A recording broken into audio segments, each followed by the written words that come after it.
Bon, eh bien, je suis le fils de Gabrielle Daguet, la sœur d'Antoine, le cinquième enfant de Gabrielle.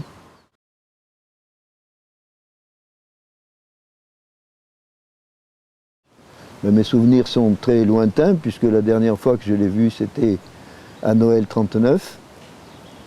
Puisque ensuite il est revenu, mais je ne me souviens pas, je me souviens vaguement de lui. Et il est resté très peu de temps, et ensuite il est reparti pour l'Afrique du Nord et les États-Unis.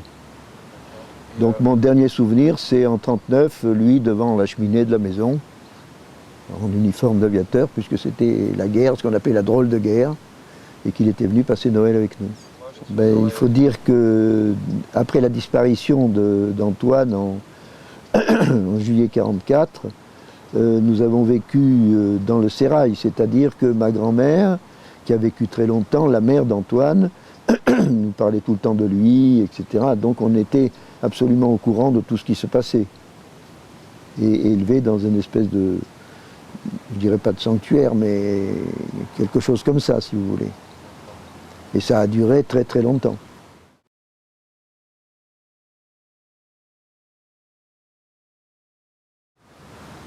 Dans ses écrits, ce qui m'a le plus marqué dans ses livres, c'est Vol de nuit, et puis bien entendu Le Petit Prince. Vous avez découvert Le Petit Prince à quel âge? Oh, ben après là, je devais avoir 10-11 ans. 10-11 ans. Mais c'est un livre qu'il faut relire tout le temps, si vous voulez. À 10-11 ans, là, l'histoire du renard vous amuse, etc., etc. Mais on ne comprend pas bien tout le sens du livre. Et auriez-vous un chapitre ou un passage Ben, bien entendu, c'est peut-être le chapitre du renard, avec tout ce que ça comporte dans l'amitié, dans la recherche de l'amitié, dans ce que les hommes peuvent se parler, etc. Et puis le chapitre des roses, qui est très, très significatif.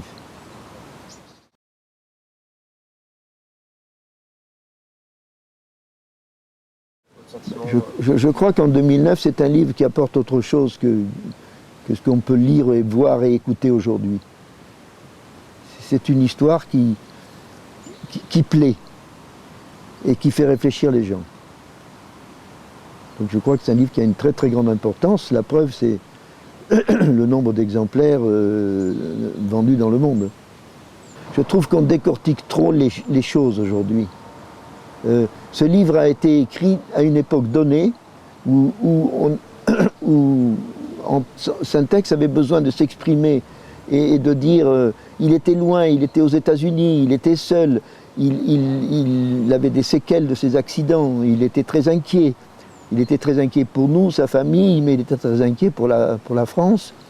Il était très inquiet pour la liberté, il voulait se battre. En fait, il est parti aux États-Unis pour décider les Américains, enfin, dans son esprit, bien sûr il n'y a pas que lui, mais décider les Américains à entrer en guerre, car il connaissait la puissance industrielle des États-Unis, il connaissait leur façon de procéder. Et il devait penser, comme beaucoup de gens qui avaient été aux États-Unis avant la guerre, que seuls les Américains pouvaient nous aider, si vous voulez. Donc oui, bien sûr, c'est une pensée moderne, mais en fait, il avait de l'avance à l'époque, si vous voulez.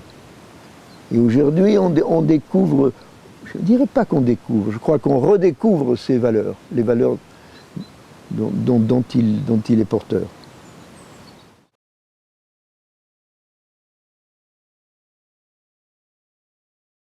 Ben, c'est très émouvant pour nous, et puis très réconfortant aussi, de savoir que toute l'action que l'on mène n'est pas vaine, et on est toujours très ému et très surpris d'être reçu, soit comme à le lancement de la fondation, soit comme à Marseille, et soit comme ce petit village des Cévennes, où nous avons été avec mon frère, où le pays était complètement ruiné, les mines avaient fermé, la dernière usine Alstom aussi, et le maire était désespéré, et il a construit une petite école pour essayer de garder les enfants là, et il nous a demandé, il nous a demandé l'autorisation de l'appeler le Petit Prince et nous sommes allés à l'inauguration.